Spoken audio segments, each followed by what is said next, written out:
Hey everybody, welcome back to another episode on Mighty Mall Shop Creations. Today, I'm going to be showing you my final on MPC's Lil Gasser show car.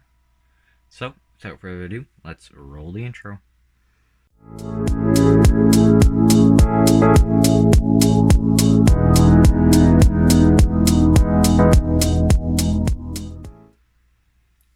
Alright, so as you can see, it's spinning around on the turntable here. And so what's going on with this kit? So I decided to build this kit not too long ago.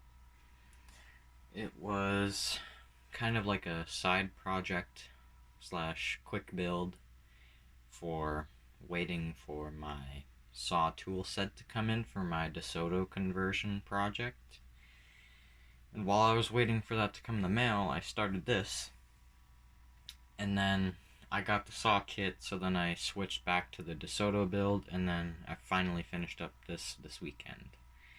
Just on the Easter weekend, I believe. Anyways, here it is. It's on the turntable now. So I did end up using some of the old decals, like the ones there and the ones on the fuel tank, as well as the ones on the back of the fuel tank. I did use one on the roof as well, that kind of gray line that goes around the roof. And there's the one that says high on octane on the back. Anyways, I ended up doing a lot of hand painting on this model kit, mostly with gold. Actually, yeah, it was all with gold. And I used the chrome pen to go around the this part here, this silver part there, and the silver part there, and that is hand painted with gold. That is also same with the back here and the valves. I did it as the box art, and I really enjoy it. I like the look of it, and you know, it's not the greatest fitting kit when you get into the suspension and all that stuff, but other than the underbody stuff, it's pretty nice kit. And if you build it up, like, if you really want to try and get it good, like if you want to really do it well, I suggest buying this kit, because it will turn out, if you really want to do it, great. I mean, I didn't spend a whole bunch of time, trying to get it to look my absolute best like I am with the DeSoto, because I'm not like, this isn't my part of the hobby that I enjoy focusing on the most. I like real cars, not show rods, but nevertheless, this is a cool looking kit. And I actually got a comment on, I guess it was my second update on this thing, and he was talking about the ride height, or something to do with this bottom piece underneath the here, let's turn around real quick. Under here, apparently it rubs with the original tires from the kit, but I didn't use the original tires from the kit. I actually pulled those ones out of a box. I think it's just a parts box. Anyways, they look really nice on the kit, and I'm glad I chose them, because they fit perfectly with the overall look of the show rod.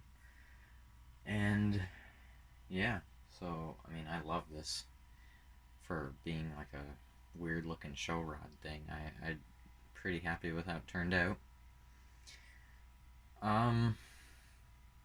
Yeah, the one thing that wasn't great was just the underbody assembly. It was kind of finicky. I had to chop the drive shaft into half and then shorten it a bit. So yeah, that was a bit of a bummer.